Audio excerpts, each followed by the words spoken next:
To you. Howdy.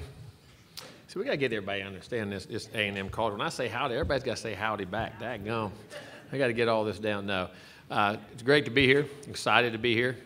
Great to be back in the SEC. As you know, I cut my teeth in the SEC for 13 years, many years ago. And now I'm sounding like I say many years ago. I guess I'm getting old. Start to see that. But excited to be at A&M. I think, like I say, it's a very unique place. I think it's an outstanding place. And we've been there in a short period of time, but we've hopefully got a lot done and started the culture in which we wanted to implement. And we've talked to some of our players already, and hopefully you've been able to see that. But we got some work to do in front of us. As I say, we got an extremely competitive league, as I know. Like I say, I grew up in it, and non-conference schedule is very tough. But that's why you play in the SEC, to be able to do that and play against those games and those challenges. So, but looking forward to it, and I think we have a tremendous potential, and just anxious to watch this team grow and how quickly it can develop our culture in which we want to play with. Questions? We'll go back here, back left. Hey, Coach, how are you? Hello, how are you? I'm well. Two questions for you. Is there any difference in football schematically? Is there any difference you've seen in football in the ACC and football in the SEC? No, I mean, I don't. I think the ACC, I think the quality of play has risen because of the SEC. And we said that over there. When we were at Florida State in 2013, we were the first, I think, was it 7 in a row that the SEC had won national championships, and we were able to break that string and, win a national championship. But it brought everybody's level of play up around. You either had to, they were going to run over you, or you had to go join them. And I think we started doing it, then Clemson started doing it, and then Miami's coming on, NC State. So, I mean, I think that league has gotten so much better, and I think it's very competitive and extremely competitive. But I think it was because of the SEC, and I think the commitment, like I say, it just does mean more. I think the people here in this league, it means more, and it's a very physical brand of football. And my second question, Coach, is sometimes coaches, they'll tell you they do a lot of reflecting in the off season, and they grow and they change. I'm curious if you did any of that. I know it was a busy off season for you, and did you say, well, I'm going to do something different, and I'm going to coach this way differently, I'm going to do this differently, I'm going to put this guy here? Was there anything you said when you came back or to Texas A&M, came to Texas A&M, where you said, I'm going to do this differently? Well, you're right. I didn't have much time to reflect because we were trying to start a new program, so you didn't have much time. But, no, you try to always evaluate. I self-evaluate myself. People say, well, do you self-scout? Coaches, at least I do. I self-evaluate myself more than y'all scrutinize everything. Times that by 10 is why I look at myself, and I think we always try to look at areas we can get better. But and I mean, you're just always trying to grow. I think in every way, shape, and form in player relationship. I think keeping to understand kids today. I think because at the end of the day, if they don't trust you, they're not going to play for you, and vice versa. You don't trust them, you're not going to play them. So I think understanding that, breaking the barriers, and understanding each other, and just trying to evaluate. But at the end of the day, not a lot, because I think we've had great success, but there's a lot of little things maybe in how we did spring practice, how we did the off season, how we're doing our summer conditioning. I think we revamped that. We've changed some philosophical things in our summer conditioning program and our weightlifting and things in that regard that we were going to probably do anyway. But for the most part, it's very similar, but just some small tweaks and turns. Great question. Down in front. Jimbo, there's been a lot of attention paid to the numbers in the contract. How do you deal with that, going through and trying to play and practice every day? Well, I kind of like it. No, you don't. It's never about them. I mean, it never is. And from what I hear, the new contract Paul signed, I might be the second highest paid in this league. I think Feinbaum just got him a new deal, didn't he? I know Paul. So y'all, the media world just broke the coaches. Y'all just passed us coaches up, from what I'm hearing. That's the rumors I'm hearing. So, but no, it is. You don't worry about that. I mean, once that's there, that's done away with. And like I said, when I coached this game, when I first started coaching it back when I was at Stanford University, and I was making less than $15,000 as the offensive coordinator, I didn't do it for the money then. You don't do it for the money now. I mean, those contracts are great and all that works out, but at the end of the day, it's about what you do, and you're putting your stamp and your name on something. And as long as I'm putting my name on something, no matter what I'm getting paid or what goes on, we're going to try to be the best we can be. We'll go to the camera platform on the left side. Jimbo, what do you think of this event and specifically of having it in Atlanta? Well, I can't say that because I wasn't in Birmingham. You're asking the wrong guy, I guess. But, I mean, anytime you're in Atlanta, I mean, being right here with the College Football Hall of Fame and of course, the Peach Bowl the Chick-fil-A Bowl, and I'm still going back to old times. But, I mean, this is a great city, and you have the SEC championship here, and what this city means to the SEC is tremendous, along with Birmingham. But, it's a great venue we have here. I like being here. I'll go down in front on the right. Hey, Jimbo. What was your reaction to Jameis Winston's suspension? And given the totality of what he's been accused of back from Florida State until now, would you still want him as your starting quarterback? I don't know the circumstance with Jameis. I mean, I love Jameis, and hopefully he'll be able to move on. And obviously, it's something that he will be able to move on from. And yes, I still think he's a tremendous young man. I really do. And unfortunately, he made some bad decisions this past season or whenever he did it for. I don't know exactly when that was, but I love him. And if you're ever around him, you understand what I mean. He's not a better team player and a guy who works as much as anywhere. But he made a mistake, and obviously he'll pay the consequences for that, and then we'll move on. We'll go over here on the end, front left. What do you think this program's ceiling can be, and what's a realistic timetable for getting it there? Well, that's up to everybody involved on the timetable. I mean, when the players and the coaches and everything falls into place, and they've got to have a break or two. But I didn't think we could win national championships, I wouldn't have came. I mean, I had a great job where I was at, and at Florida State, I had no plans on leaving. And then, when they always say that you get the best opportunities when you're not looking for them. And you start looking at the resources and the commitment the school makes. And I'm not talking about just athletically and facility-wise. I'm talking about it's an unbelievable school. The culture of that university is unbelievable. There's an academic tradition there that's second to none.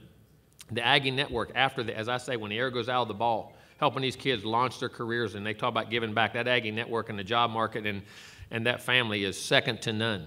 And the resources you have in that regard to help these kids grow for a 40-year decision, not a 4-year decision. And, it's tremendous. And then when you put the great recruiting base of the state of Texas there, and then be able to, as I think we can brand Texas A&M nationally, because when you get there, you see the commitment to excellence from the facilities to the school to the academics to afterwards. And like I say, we're getting a lot of people there from different areas that had never been there, and the first response they get is, wow. I mean, I had no idea, which I didn't have any idea totally until I grasped it and got there. And I think it can touch so much. Not many universities can touch you personally, academically, athletically, and then professionally once you leave the game. I'm not talking about pro ball. I'm talking about whatever major you're in. I don't know how many schools can do it at the level Texas A&M can do it at, and it's a very unique place. We'll go over here to the second row on the end. Coach, 2 freshmen that you added, Tank Jenkins and James Foster. Can you talk about what you liked about them and what you hope James learns from the quarterback room that you have? Well, I think James, the thing that impressed me is the kind of competitor. Of course, he has great arm talent and great ability. You can see it on film. But he took a school, if I'm not mistaken, when he was a sophomore, they had no wins. Then gradually, his last year, they had 10 or 11 wins. And taking a program and turning around and not going somewhere that was already established and becoming part of that, there's something to say for that. He's a winner. And his work ethic and his demeanor. Of course, he has great arm talent, and we can see that in the way he plays. And Tank, you're seeing a guy who's physical, can bend, has power, can move, can displace guys. And as you see in college football now, we used to always talk about the tackles. Everybody had great tackles, which you got to have. But now the importance, you're seeing guards and centers go in the first round now because of how big defensive tackles are and the way to set a pocket or be able to move. And Tank's one of the few big guys that can roll his hips at that size and be able to not just block guys, but displace guys. And I think both of them have a very high ceiling. We'll go right here on the front left. Talk about being back, and you got Will at South Carolina, your old friend. What was that conversation like when you guys talked about the fact that, hey, I'm back? Oh, no. But you understand, we were at Florida State, so it doesn't get any more intense than it was at that time. So it's just funny. But this, again, it's another great coach. But come in this league, all coaches are great. But he's a great coach, great friend, great guy. And it'll be an unbelievable competitive game because he is hard to go against now. I mean, he really is. We'll go back here on the right with the camera position. Jimbo, 2 questions. Those of us from Baton Rouge remember you fondly, with what you did with the Tigers, but kind of piggybacking on that, to face off against Nick now, be on different sides of the sidelines. Are you excited about that opportunity? Yeah, you are. I mean, if you ever come to our practice when we were there? We were in Baton Rouge. We used to go at it hard anyway. But no, it is. I mean, and it's like I say, he's doing it the best of anybody, and for a long time, maybe the best ever. You don't know. I mean, guy is tremendously successful, and if you're a competitor, you want to go against the best, and you're getting the SEC and go against Nick, you're going to find out, and they're going to challenge you in every phase of your program. They're going to challenge you because they're going to have their I's dotted and T's crossed, and it's going to make us all better coaches and better people around, and it's going to be tremendously tough, that's for sure. And just secondly, your offense, how much do you feel you need to revamp it to be competitive, to sustain drives against teams? You've seen their defense in the past, get worn out because they've been off the field too quick on offense. Well, I think we have to. We have to be physical. You got to be able to run the football. And if you go back to my history, I believe in balance. Even when I was at LSU back in the days when we had Tofield and Dominic Davis and Joe Adai, we could throw it with Rohan and Josh and Jamarcus and Matt Flynn and Matt Mock. We could throw it with those guys, but we could run it too. And when I was at Florida State with Dalvin Cook and Devontae Freeman right here in Atlanta, and of course Cam Akers had 1,000 and Chris Thompson. We ran it, but we could throw it there too. So I think the balance in this league, but you have to establish the running game. And I think you have to be able to, you got to be able to run the football on offense. And it could be from spread. You can be in 4 wides and run it. You can be in 2 tights and run it. You can be in a running. But you got to be able to run the football and establish the line of scrimmage where guys can't tee off all day. You can't play with short corners all day. The defensive ends, when you see all short corners, and what I mean by that, no tight ends or no edges on tackles, when you're a defensive end, you can lay your ears back. That's really tough. And you got to be able to stop the run. But then you got to be able to create the big plays in the passing game or the running game and stop them on defense. So, but you've got to be able to take pressure off your defense by how you play offense. And I think when you practice that way, it also helps them on defense because they see it every day. So I think the physicality of your team is going to be critical, and we have to become physical. We'll go standing back left. Jimbo, I wonder if you could take us through your defense, your thoughts on that unit coming out of spring, and just the overall talent of that group. Well, I was very happy. I think up front with our guys, Kiki and Mack, and of course we had some depth there at that position with Rogers coming in. Now PV was out, but he's a very talented guy in that group. Moten is in that group. And then Diallo is a junior college guy, and Brown, and he's an end and a big guy too. And then Durham and Clemens, those guys up front, I think we have a chance. I really do. I think there's a good group there that can play the run, that can create different rush groups that can rush the passer. And what we have, linebacker, Dodson and Locke, I was very pleased with inside. I think are 2 really good players, which we need more depth in that regard. And the outside is those nickel Sam backers and those things. With Buddy and Kiki, I think can play. I think some of our young guys, because sometimes that may be a nickel situation too. In the secondary, we have athletic guys. We gave up some big plays. I know A&M gave up a lot of big plays last year, but you had a lot of young guys that you were playing. Renfro, we missed spring, but hopefully he's a great athlete. Oliver back there, Chapman will get back. Wilson, Tucker, all those guys, and the young guys that we bring in, Leon O'Neal and someone more and some of those guys. But there's a Fuller, some of those guys in the secondary. I'm very pleased. They just started grasping what Mike is. It was totally a different concept. Not that the other concept was wrong, because Chief has been as successful in this league as anybody. He's had great defense. He's a great defensive coordinator. He's at Arkansas now that will do a great job. But it's just philosophically, we more zones, more fire zones, but then we'd play man. I think the diversity was a lot greater, and I thought the second half of spring they started picking it up and weren't just running around, understood what they were trying to do. And until you understand totally what you do, it's hard to evaluate a guy. You know what I'm saying? It's just hard. But I thought the second half of spring, again, like I've said, I thought they did a nice job. We'll go back here on back row. Hi, Coach. Tell me about your transition into College Station, and not just with the school, but with new players who may be used to Kevin Sumlin's style of coaching. Well, I think Kevin did a great job. Kevin was very successful. He won a lot of games, and he'll do a great job at Arizona.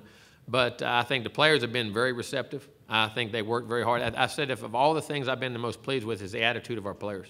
They have been very open-minded, very receptive, and it's every time you said go, they've stepped on the gas and went. There hasn't been any fighting. There hasn't been any, say, well, I'm not going to do this, I'm not going to do that. And I think that's how we do things on them. They have to learn it in time, and we have to do a great job as coaches teaching them to get them to understand it. But it's actually been a very smooth transition. We'll go standing right in the middle on the camera platform. I can't believe it's taken 14 minutes to bring up the quarterbacks, but here we go between... I can save it. I don't know the answer. We'll have to wait and see. Well, I guess then the question is, Coach, going into fall camp, when would you like to make a decision, and what are you hoping to see from Starkville and Mond, competition-wise between the two? Timeline. Everybody says when you want a timeline. I can't dictate that. It's when the timeline. It's when it happens. It happens when it happens. Whoever takes over, and if there's 2 guys that need to play, then 2 guys will play. If 1 guy needs to play, 1 guy will play. I don't. You can't put a timeline on it.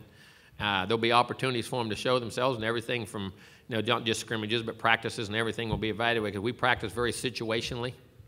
But the big thing I want to see is I want to see them be able to that the team responds. Everybody talks about quarterback and the physical features you have, which I talked about in the last thing, but the other thing is their presence. When they walk in the room, I've never been around a great one or a successful one. And everybody said, well, this one talks a lot, that one doesn't talk a lot. Well, that can come by personality. When they walk in the room, you feel them.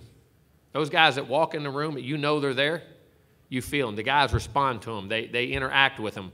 They know they're in the room, and somebody in charge of somebody that will lead me down the field is in the room. And presence is as important as any quality you can have as a quarterback. And you either get it or you don't. That comes from respect, I think, by how you go about your business, the way you carry yourself, the way you think, the culture of your organization, and the culture of yourself. of how you want to be perceived, I think is very important. But I think both of them have all the physical skills. They're a little different in certain ways. Nick's been more of a pocket guy in his past, but can run.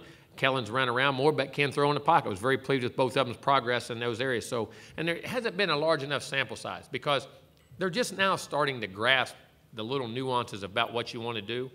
But the big thing about it, can they lead you down the field? Say, well, that guy throws it, that guy runs. Well, here's what I want to know. When they come in the game and they're leading that unit, do we get down the field and score points? Do we manage the game in certain situations? Do we understand when to take chances, when not to take chances, how to protect the ball? But at the same time, you say, well, hey, I don't want him to throw interceptions. Well, do you want him to make some plays? Well, we can throw it away all day. We can throw certain things. You don't get an interception, but is he creating any plays? There's that fine line of, can he be smart? Can he be aggressively intelligent? There's a lot of things, and I'm really anxious to see the strides they've taken this summer. Go ahead. Hey, Coach, to your right here in the middle. Oh, my bad. A lot of LSU fans have speculated and talked about over the years, why you and them didn't come together as far as you becoming their head coach. Is there any light to shed on that a couple of years later? And what made A&M and Scott Woodard, get you to go there? No, I was very happy at Florida State. Listen, my two boys are born in Baton Rouge. I love Baton Rouge. My two kids, where they were born. They're Louisianans. So there was no reason. I've always had great affiliation for that place and great love for that place. It, unfortunately, just didn't work out at the time. I don't want to go into all the detail, of anything else.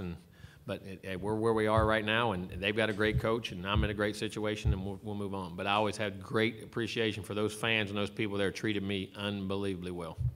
We'll go back here on the left, standing. You talked about Elko a little bit. Why was he the guy? Because if you talk about his reputation, it's incredibly tough. That's his reputation precedes him. Why was he the guy for you? Well, they always said, who you want to hire? Well, who's your biggest pain in the butt when you prepare against him? Go hire him. So one, he'll be on your team, and two, you don't have to prepare against him. So you go hire him. But I just think the diversity in which he comes with, philosophically, we're very similar. I think, and how we want to play defense, and that we got to be able to stop the run, be physical up front, coach tough, but be very multidimensional in how you do things, so you can create more problems for the quarterback today. And people say, do you rush the pass? Sometimes you can get sacks by creating confusion in the secondary and be able to create turnovers and big plays. And I think Mike does everything you have to do in today's game, and he's a great guy. Go right here in the middle on the left side. Week 2, you've got a team you're very familiar with in Clemson. Do you look at that as a possible measuring stick, and how can that game help you when it comes conference time? Well, you're going to find out where you're at. That's for sure, because they're either 1 or 2 in every poll in this country. So you're going to find out quickly, and I think it does get your kids' attention. It definitely is a measuring stick, and there's no doubt.